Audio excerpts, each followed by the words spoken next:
Hi everyone, this is Paul here from the Magdalene Centre. Today I'm doing the astrology report for the Juno Retrograde, which begins in Gemini on the 12th of October and finishes in Taurus on the 23rd of December. Now, I'll be outlining some of the key themes and lessons to be learned from this particular retrograde and giving an overview of what it all means, along with some more in-depth explanation for some aspects, especially if you're unfamiliar with Juno. But before I do that, I just want to clarify that the astrology doesn't control our lives. It's more a set of influences that guide us on the kind of lessons that are available to learn at this time. It shows the natural flow of the energies and the themes unfolding collectively, and by working with them and seeking to maximise the number of lessons we can learn and the amount of growth, it means that we're less likely to return to the same lessons, or if we do, it's at a much deeper level of understanding than it is now. But for that to actually happen, we have to participate within the process. We have to consciously work with it rather than just expecting things to happen. And it's through doing that we learn the most, we can grow the most, and we can allow the relationship function, which Juno symbolises, to become much healthier, and we can work on developing relationships which are based on harmony, mutuality and trust. So, on those lines, Juno, if you haven't heard of her already, she's one of 4 goddess asteroids orbiting between Mars and Jupiter, the others being Ceres, Pallas Athena and Vesta. And Juno is all about the capacity to form deep, meaningful relationships. So this goes beyond Venus, who deals with the initial connection, the initial attraction to one another, and bringing developing that initial connection. Once we've got past that initial stage, Juno is about the commitment phase. Now, this isn't just about romantic relationships. Juno also deals with core friendships which go beyond just a casual acquaintance. So these are the people who are close enough to us that they can potentially trigger core issues if they do something which betrays us, or we feel betrayed by it. So some of the core fears that Juno deals with are things like the fear of abandonment, that's a universal one. We're all at some level wired for connection, and to be cut off or abandoned can be one of the most painful things to experience. Juno also deals with the fear of betrayal, and with Juno ruling things, or her main ideals being along the lines of equality, fidelity, love and mutual power in relationships, betrayal is a core area which can really flare up with Juno here, because Juno rules Libra and Scorpio. The Libra side is about the initial union and bringing together and the striving for equality. The Scorpio side is actualizing it, so it's going through the transformation, breaking down the power dynamics and making sure that mutual power, mutual sharing is engaged in relationships, as not one person giving away their power to the other person and then being taken for granted at the end of it. Because this is another key area that Juno deals with, is where we have a tendency to give our power in away in the hopes that the other person is going to give it back, and if not, this often triggers feelings of deep resentment, feelings of betrayal and issues around jealousy. So with Juno, the retrograde is all about reviewing these areas. It's seeing where it's looking at the ideals of equality, justice, harmony, fidelity and mutual love in relationships, and it's evaluating, are these ingredients present, and if not, are we taking the other person for granted? So the other person's giving us love, that's helping us out, supporting us, but we just take it for granted and don't give anything back? Or is it the other way around? Are we always giving and the other person's always taking, and there's no mutual giving and taking here? Because for truly balanced and healthy relationships to form, there needs to be a mutual honouring, a mutual giving and receiving, so it's mutual, it's balanced, it's healthy, and both parties get their needs met without having to resort to manipulation in order to coerce the other person to give us the needs that they're not doing for willingly. So with this, it's taking place in Gemini initially. So Juno in Gemini is the need for open, honest communication, sharing ideas. It's that stimulation from communication. This is only going to happen for about 9 days though, because Juno's at the 0 degrees of Gemini. So backtrack into Taurus on the 21st of October, and this is where the main areas are going to be reviewed under the Juno Retrograde. And with Juno in Taurus, we're looking at things like the need for groundedness, stability, the need for our partner to be reliable and to be there, if you like. So there's someone who is present in our lives and not just flitting in and out. And it's making sure that it's, with Juno, or Taurus rather, being about our personal resources as well, and our worth and physical survival. It's looking at, is there a mutual sharing of this in the relationship? Are we both present for one another? Do we both create that rock of stability, so that if one of the person is struggling for whatever reason, maybe events have happened elsewhere and the person just needs some support, is the other person present? And as I said before, this isn't just about romantic partnerships and marriage. It's also about committed friendships, the deep friendships that we habitually nurture or try to keep going. Are these ingredients also present? Are we present with our friends? Are we able to provide that rock of support, to be that stable presence when someone's struggling? And obviously, does the other person then reciprocate if the roles get reversed for whatever reason? So a lot of this is looking at how dependable or stable our relationships. Can both parties rely on each other to be present when it's necessary? Are we able to share our personal resources so that the relationship itself is enhanced? And are we grounded and present in our relationships? Or are we always flitting in and out? Are we inconsistent? Are we always drifting away or habitually ignoring the relationship or ignoring the needs of the other person to try and get our own needs met at the expense of the other? And if this is so, then if we're the person who's taking the piss essentially, so we're always expecting the person to give and we don't contribute in any way, then this may be time where this dynamic is reevaluated, and either we transform it or the relationship continues to degenerate along into power struggles. Because power struggles is another area, or the shadow area of Juno, but at its highest it's about mutual commitment, it's about sacred union, especially and particularly in romantic relationships here, and it's about empowering one another and having that healthy sharing of power. The thing is, with Libra and Scorpio being next to each other in the zodiac, the two signs, though they're a progression of each other, in terms of the qualities of the signs, they've got no common grounds.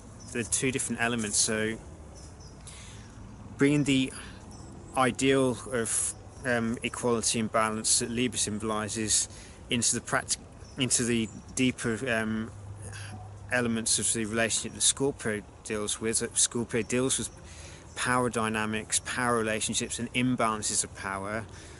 Isn't necessarily easy. It requires that we do this transformation work, that we be prepared to have the ego undergo death and open up to the power of mutual sharing, of mutual trust, mutual honouring.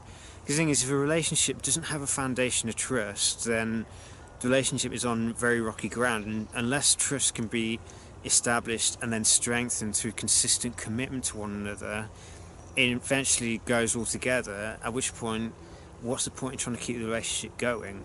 There isn't one, because a relationship without that foundation of trust and commitment isn't a relationship anymore. It's one person giving and the other person taking without any thought of reciprocation. If we truly love one another, then obviously we have to be willing to commit to the other person, to make sure that we honour that person's needs, whilst also ensuring that our own needs get met, that the other person doesn't take advantage of us. And if we do have issues to do with fears of commitment, we need to understand why. Why is that fear there? What could have happened in the past that's causing us to be reluctant to commit to a relationship, even if we know the relationship will ultimately empower us, make us a better person, and through that powerful sacred union that comes about through two people consciously merging together. Obviously this isn't with friendships here, this is more Juno as symbolising the consort or the marriage or soulmate union. If we're not prepared to allow these fears to surface and then transform them through having the courage to trust the other person, obviously if the other person is a proven liar, if they're constantly betraying or constantly taking the mick, then obviously there's no point doing that. It may end up that the Juno Retrograde says this relationship isn't worth continuing because the foundation of trust and fidelity isn't there, and it's better to end the relationship if that's the case, if the other person is not prepared to make any changes, and work on the relationship within ourselves and renewing of ourselves to make space for new relationships. So hopefully in most cases the Juno Retrograde brings about any core issues or core imbalances, and both parties work together to address these imbalances and make sure that there's a mutual commitment, a mutual honouring of one another, and the foundations of trust, empathy, nurturing and love are present and strengthened. But if it's not possible for that to happen in a relationship, then at some point either we end up having to distance ourselves from the other person, or the relationship has to go entirely, which mirrors what's going on with Venus retrograde at the moment, because she's retrograding through Scorpio and Libra, which are the two signs that Juno rules. So, and whilst Juno is predominantly retrograding in Venus's sign of Taurus, so these two goddesses, Venus and Juno, are reviewing each other's areas. This is a time of a need to undergo a deep healing of the feminine psyche, a deep healing of the relationship function in our lives, starting with the relationship with ourselves, and from there transforming the relationship dynamics with others.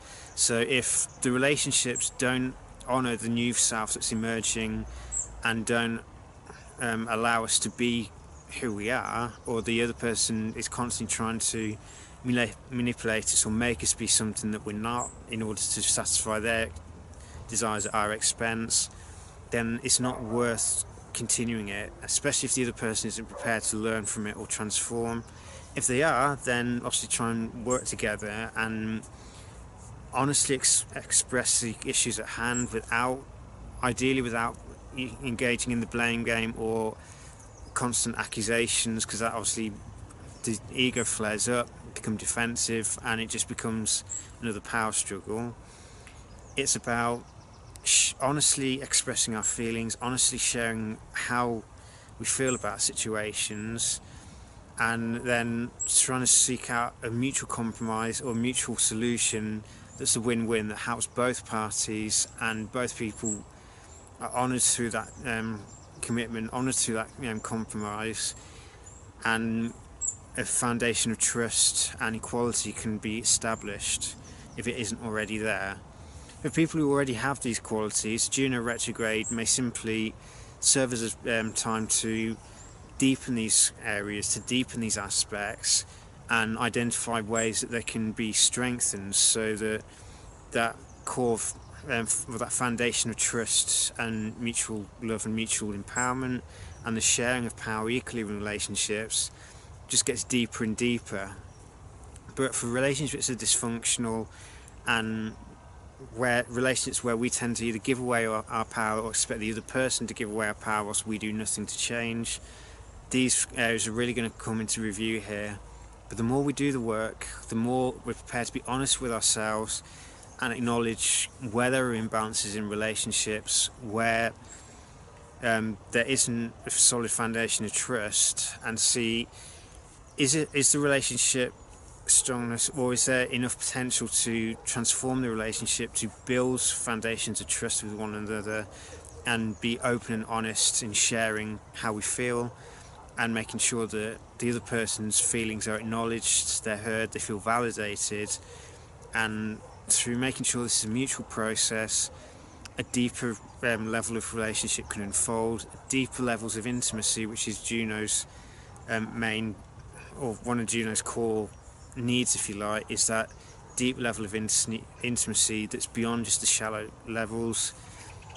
If we're prepared to work on this, be honest with one another, and accept where things have been imbalanced and work to rectify it, then truly empowered relationships can form, relationships based on that mutual trust, mutual harmony, justice, equality can be built, and through this we become better able to work together to achieve much greater things together as a united whole, rather than two separate parts. And the more fulfilling the relationship becomes, and the deeper the level of commitment to one another, and the level of spiritual growth that can unfold through that deep commitment, that deep trust, that deep love, and the desire to honour one another and to uplift each other. Because if the relationships are based on these dynamics, then the relationship itself becomes a vehicle for transformation, which is another key thing that Juno desires. It's the urge to merge as a form of transformation, of elevating the self beyond just the limited ego, and to achieve a true sacred union with one another.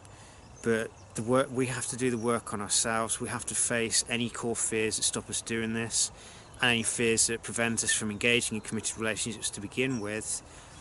And if these fears are addressed, then we can empower our deepest relationships to work, or to develop deeper bases of trust, commitment to one another, love, honesty and respect. And when these ingredients are present, a relationship flourishes, and it nurtures both parties equally, and both parties are transformed for the better. So I hope this useful guide for the Juno Retrograde. There's a lot to take on board there. But the key focus, as I said before, is the re-evaluating of our most committed relationships, and making sure that the core foundations of honesty, trust, commitment and love for one another and oneself are present, so that truly empowered relationships can form. And when empowered relationships come to be, the things that can be achieved together as a union are far greater than anything that can be achieved as individuals. And the more we do this work of unearthing the imbalances in our relationships and correcting them through honesty, mutual sharing and mutual love, the more balanced and harmonious our relationships become, and the more the relationships are based on mutual love, mutual respect, mutual trust and mutual honouring. So may Juno Retrograde bring many insights into these areas, and may it bring much deeper and fulfilling elements to relationships. So take care, be blessed.